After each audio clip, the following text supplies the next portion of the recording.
நேரம் 12:45. இலங்கை ஒலிபரப்பு கூட்டு தாபனம் செய்திகள். செய்தி ஆசிரியர் ஸ்ரீநாகவாணி ராஜா. வாசிப்பவர் இஸ்மாயில் பி மாரிஃப். முதலில் தலைப்புச் செய்திகள்.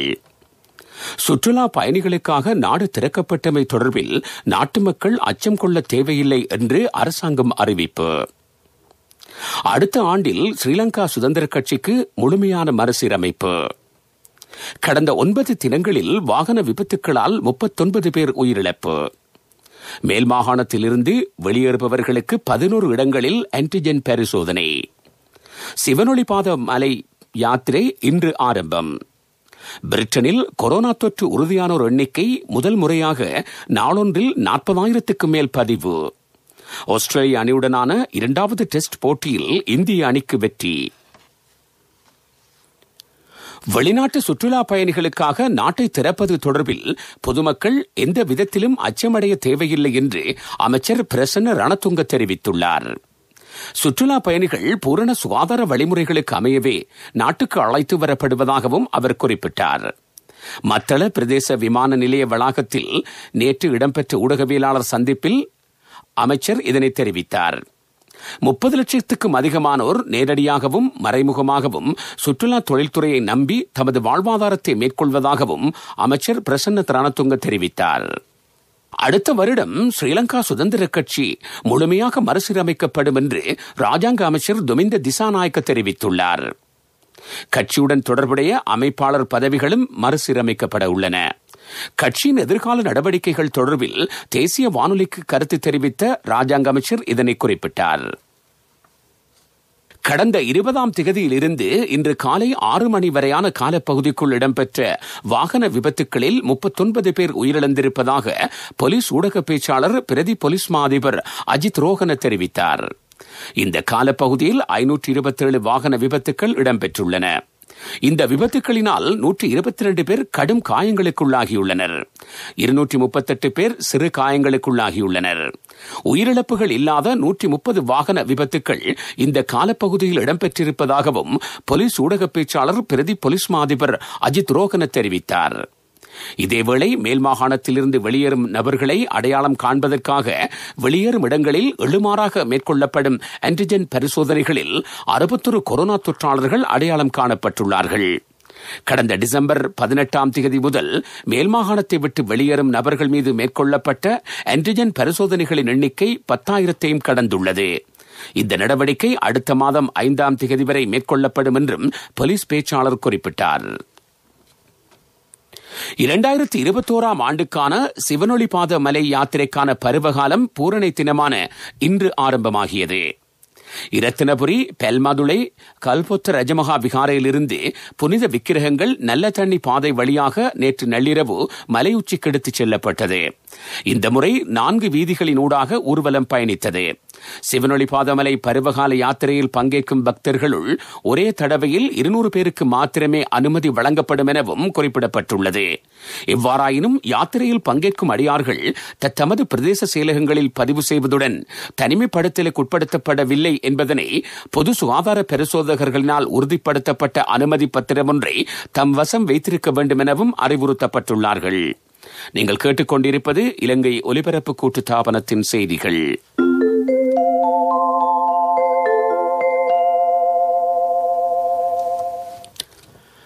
நாட்டின் சகல இனங்களினதும் மதங்களையும் சேர்ந்த மக்கள் அன்றிலிருந்து ஒற்றுமையாக வாழ்ந்து வந்ததாக பாராளுமன்ற உறுப்பினர் இம்தியாஸ் பாக்கீர் மாக்கார் தெரிவித்துள்ளார்.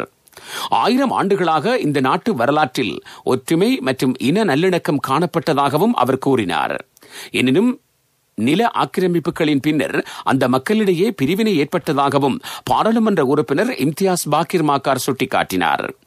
இலங்கையின் முதலாவது பள்ளிவாசலான பேருவளை மருதானை மஸ்ஜிதுல் அப்ரார் பள்ளிவாசலின் 1100 வருட பூர்த்தியை முன்னிட்டு பள்ளிவாசல் புதிய தர்மஹர்த்தாக்களின் ஏற்பாட்டில் விசேட நிகழ்வுகள் இன்று காலை இடம்பெற்றது. நிகழ்வில் பங்கேற்ற அவர் இதனை குறிப்பிட்டார். நோய் அறிகுறிகள் உள்ளவர்கள் சுயமாக சிகிச்சை எடுத்துக் கொள்வதை தவிர்த்துக் கொள்ள வேண்டும் என்று கல்முனை பிராந்திய தொற்று நோயியல் பிரிவின் பொறுப்பு வைத்திய அதிகாரி டாக்டர் நாகூர் ஆரிஃப் குறிப்பிட்டுள்ளார். கோவிட்-19 பரவலுக்கு மத்தியில் டெங்கு நோய் பரவும் அபாயமும் காணப்படுவதால் காய்ச்சல், தடிமல் போன்ற நோய் அறிகுறிகளுக்கு சுயமாக மருந்துகளை பெற்று அருந்துவதை தவிர்த்து மருத்துவ ஆலோசனையை பெற்றுக் கொள்ளுமாறு டாக்டர் ஆரிஃப் கேட்டுள்ளார். இன்று காலை எமது சேவையில் ஒலிபரப்பான விடியும் வேளை நிகழ்ச்சியில் கலந்து கொண்டு அவர் இதனை தெரிவித்தார். கோவிட்-19 நோயை விட டெங்கு நோய் என்பது விரைவான ஆட்கொல்லி நோய் என்பதால் ஒரு நாளைக்கு மேற்பட்டு காய்ச்சல் நீடிக்குமாயின் கட்டாயம் மருத்துவரை அணுகி சிகிச்சை எடுத்துக் கொள்ள வேண்டும் என்றும் டாக்டர் ஆரிஃப் மேலும் கூறினார். தொல்பொருள் திணைக்களத்தின் பணிப்பாளர் நாயகமாக சிரேஷ்ட பேராசிரியர் அனுர மனதுங்க நியமிக்கப்பட்டுள்ளார். எதிர்வரும் 2021 ஆண்டு ஜனவரி மாதம் 1ஆம் தேதி தொடக்கம் அமுலாகும் வகையில் இந்த நியமனம் வழங்கப்பட்டுள்ளது. அனுர மனதுங்க களனி பல்கலைக்கழகத்தின் தொல்பொருள் ஆய்வு பிரிவின் சிரேஷ்ட பேராசிரியராக கடமையாற்றுகிறார். தொல்பொருள் திணைக்களத்தின் பணிப்பாளர் நாயகம் பேராசிரியர் செனரத் திசாநாயக்க எதிர்வரும் 1ஆம் தேதியுடன் ஓய்வு பெற இருப்பதால் அந்த பதவிக்கு பேராசிரியர் அனுர மனதுங்க நியமிக்கப்பட்டுள்ளமை குறிப்பிடத்தக்கது. எதிர்வரும் ஜனவரி மாதம் 1ஆம் தேதி முதல் சாரதி அனுமதி பத்திரங்களை அச்சிடும் பொறுப்பு ராணுவத்தினரிடம் ஒப்படைக்கப்பட்டுள்ளது. கடந்த 11 வருடங்களாக தென்னாப்பிரிக்க நிறுவனம் ஒன்று சாரதி அனுமதி பத்திரங்களை அச்சிட்டு வந்த நிலையில் அந்த நிறுவனத்துடனான ஒப்பந்தம் தற்போதைய அரசாங்கம் ஆட்சிக்கு வந்தவுடன் முடிவுக்கு கொண்டுவரப்பட்டுள்ளது. அதன் பிரகாரம் 2021 ஜனவரி 1ஆம் தேதி முதல் ராணுவத்தினர் சாரதி அனுமதி பத்திரங்களை அச்சிட இருப்பதாக மோட்டார் வாகன போக்குவரத்து ஆணையாளர் நாயகம் சுமித் அழககோன் தெரிவித்தார். ராணுவத்தினர் இந்த பணியை முன்னெடுப்பதன் ஊடாக வெளிநாட்டு நிறுவனம் ஒன்றுக்கு செலுத்தப்பட்ட பாரிய தொகை பணம் சேமிக்கப்படும் என்றும் ஆணையாளர் நாயகம் தெரிவித்துள்ளார். புதையலில் இருந்து மீட்கப்பட்ட விலைமதிப்பற்ற இரத்தினங்கள் என கூறி 27.5 மில்லியன் ரூபாவுக்கு இரத்தின கற்களை விற்பனை செய்ய முற்பட்ட 2 பேர் போலீஸ் விசேட அதிரடிப்படையினரால் கைது செய்யப்பட்டுள்ளார்கள். 38 மற்றும் 45 வயதுடைய இருவரே மதவாச்சி யக்கவெவ பகுதியில் நேற்று மாலை கைது செய்யப்பட்டனர். குறித்த இருவரும் விலை மதிப்பற்ற நீல ரத்தினம் 75 வைரங்கள் என கூறி அவற்றை விற்க முயன்றுள்ளார்கள். ஆயினும் ஆரம்ப விசாரணைகளில் மீட்கப்பட்ட இரத்தினங்களுக்கு உண்மையான மதிப்பு கிடையாதென தெரிய வந்துள்ளது. தொடர்ந்து பிரதான செய்திகளை எதிர்பாருங்கள்.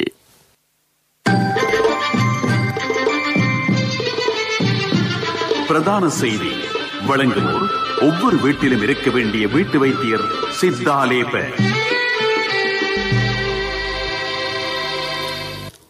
போதைப்பொருள் பயன்படுத்திய குற்றச்சாட்டின் பேரில் கைது செய்யப்பட்ட நபர்களுக்கு கனரக வாகனங்களை செலுத்துவதற்கான அனுமதி பத்திரம் வழங்கப்பட மாட்டாதென்று ராஜாங்க அமைச்சர் திலும் அமுனுகம தெரிவித்துள்ளார். கனரக வாகனங்களை செலுத்துவதற்கான அனுமதி கோரி விண்ணப்பிப்பவர்களுக்கு ஜனவரி 1ஆம் தேதி முதல் விசேட பரிசோதனைகள் நடத்தப்பட இருப்பதாகவும் அவர் கூறினார்.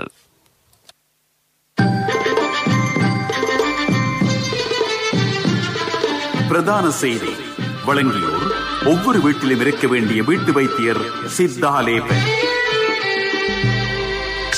உங்கள் கவனத்திற்கு ஐரோப்பிய நாடுகளில் மாத்திரமன்றி ஆப்பிரிக்கா, மத்திய கிழக்கு மற்றும் ஆசிய நாடுகள் சிலவற்றிலும் புதிய வகை வைரஸ் பெருமளவில் இனங்காணப்பட்டுள்ளது. எனவே இதன் பாதிப்பிலிருந்து நாம் தப்பித்துக் கொள்வதற்கான வாய்ப்பு மிக குறைவானது. இவ்வாறான நிலைமைக்கு மத்தியில் இலங்கையில் மேலும் கடுமையான சுகாதார பாதுகாப்பு விதிமுறைகளை பின்பற்ற வேண்டும் என்று அரச மருத்துவ அதிகாரிகள் சங்கத்தின் பணிப்பாளர் வைத்தியர் ஹரித அலுத்கே தெரிவித்தார். இவ்வாறான புதிய வகை வைரஸ் தோன்றினாலும் அடிப்படை சுகாதார விதிமுறைகளை முறையாக பின்பற்றினால் அவற்றில் இருந்து எம்மை பாதுகாத்துக் கொள்ள முடியும். புதிய வகை வைரஸ் இளைஞர்கள் மத்தியிலேயே தீவிரமாக பரவலடைந்துள்ளதாக கூறப்படுகிறது. அத்தோடு வேறு நோய்களால் பாதிக்கப்பட்டவர்களுக்கும் அபாயம் அதிகம். எனவே இது தொடர்பில் எப்போதும் அவதானமாக இருக்க வேண்டியது அத்தியாவசியமானதாகும் எனவும் வலியுறுத்தப்பட்டுள்ளது. உலகச் செய்திகள்.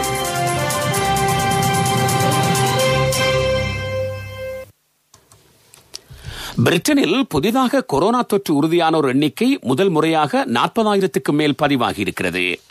புதிய வகை தொற்று பரவலுடன் நீண்ட வார இறுதி விடுமுறையும் அதற்கு முக்கிய காரணமாக கருதப்படுகிறது. மருத்துவமனைகளில் தற்போது 20,000க்கும் அதிகமானோர் சிகிச்சை பெற்று வருகிறார்கள். எனினும் அங்கு வாரத்துக்கு 1 மில்லியன் பேருக்கு தடுப்பூசி செலுத்தப்பட்டாலும் தொற்று பரவலை கட்டுப்படுத்த முடியாமல் இருப்பதாக நிபுணர்கள் குறிப்பிடுகிறார்கள். இதனிடையே ரஷ்யாவில் முன்னர் வெளியிடப்பட்ட எண்ணிக்கையை விட 3 மடங்குக்கும் அதிகமானோர் கொரோனா தொற்றால் உயிரிழந்திருப்பதாக தெரிய வந்துள்ளது. ஜனவரி முதல் நவம்பர் வரையான காலப்பகுதியில் அங்கு 1,86,000க்கும் அதிகமான கோவிட்-19 நோயாளிகள் உயிரிழந்ததாக அரசாங்க புள்ளி விவரங்கள் தெரிவிக்கின்றன. ரஷ்யாவில் மொத்தம் 3 மில்லியனுக்கும் அதிகமானோர் கொரோனா தொற்றால் பாதிக்கப்பட்டுள்ளார்கள். கொரோனா பரவலை கட்டுப்படுத்த உள்நாட்டில் தயாரிக்கப்பட்ட ஸ்புட்னிக் வி தடுப்பு மருந்தை ரஷ்யா தற்சமயம் பயன்படுத்துகின்றமையும் குறிப்பிடத்தக்கது. இதேவேளையில் தென்னாப்பிரிக்காவில் கொரோனா தொற்றுக்கு உறுதியானோர் எண்ணிக்கை 1 மில்லியனை தாண்டியுள்ளது. ஆப்பிரிக்க கண்டத்தில் மிக மோசமாக பாதிக்கப்பட்ட நாடாக தென்னாப்பிரிக்கா காணப்படுகிறது. புதிய வகை கொரோனா பரவல் அடையாளம் காணப்பட்ட சில நாட்களில் அங்கு 10 லட்சத்துக்கும் அதிகமானோருக்கு நோய் தொற்று உறுதியாகியிருக்கிறது. புதிய வகை தொற்று அதிகம் பரவும் தன்மை கொண்டது. தென்னாப்பிரிக்காவின் பல பகுதிகளில் அது வேகமாக பரவுகின்றமை குறிப்பிடத்தக்கது. இதனிடையே அமெரிக்க நாடாளுமன்றத்தின் மக்களவை கோவிட்-19 நிவாரண திட்டத்தின் கீழ் ஊக்குவிப்பு தொகையை அதிகரிக்க ஒப்புதல் அளித்துள்ளது. ஜனாதிபதி டொனால்டு டிரம்ப் நிவாரண உதவித்தொகையை $600 முதல் $2,000 வரை அதிகரிக்க கோரியிருந்தார் என்பதும் குறிப்பிடத்தக்கது. அபிவிருத்தி செய்திகள்.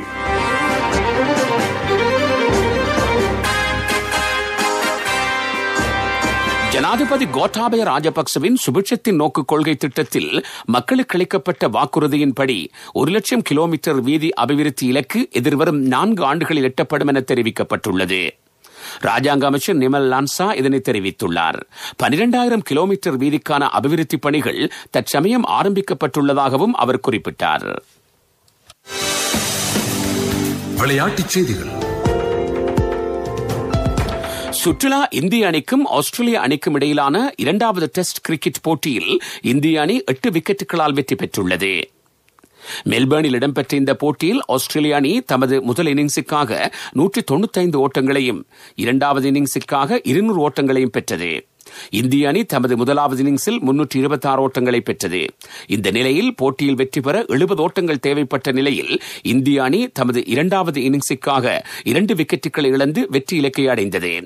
அதன்படி 2 அணிகளுக்கும் இடையிலான 3 போட்டிகளை கொண்ட எலன் பார்டர் கவாஸ்கர் தொடர் 1-1 என்ற கணக்கில் சமநிலையில் உள்ளது. வர்த்தக செய்தி.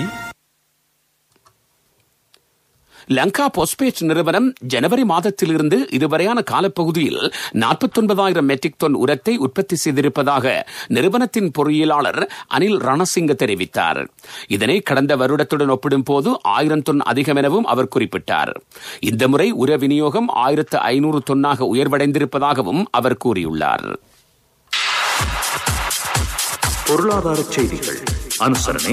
இப்போதான் சந்தோஷமா பள்ளிக்கூடம் போறாள். எல்லாம் நீங்க சைக்கிள் வாங்கி கொடுத்ததால.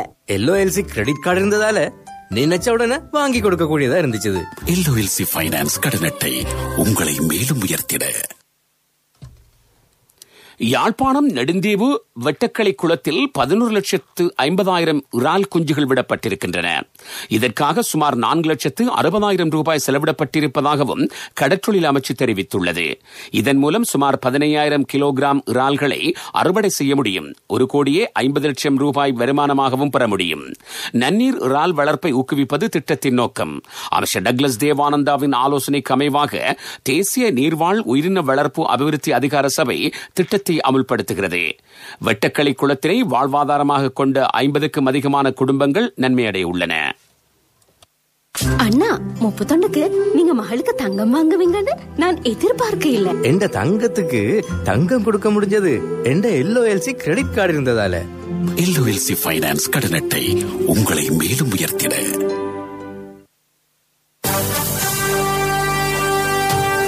காலநிலை அறிக்கை.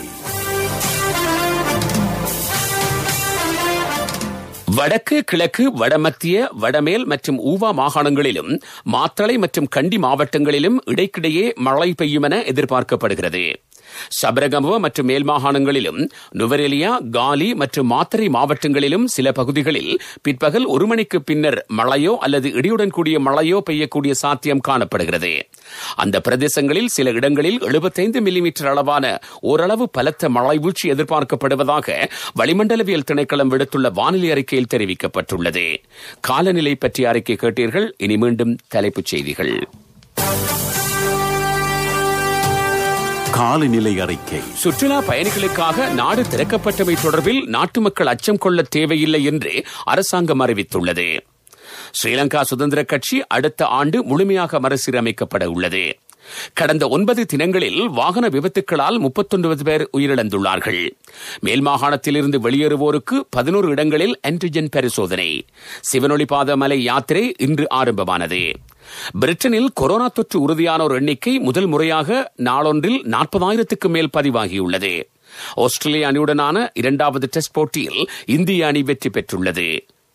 இத்துடன் செய்திகள் முடிவடைந்தன.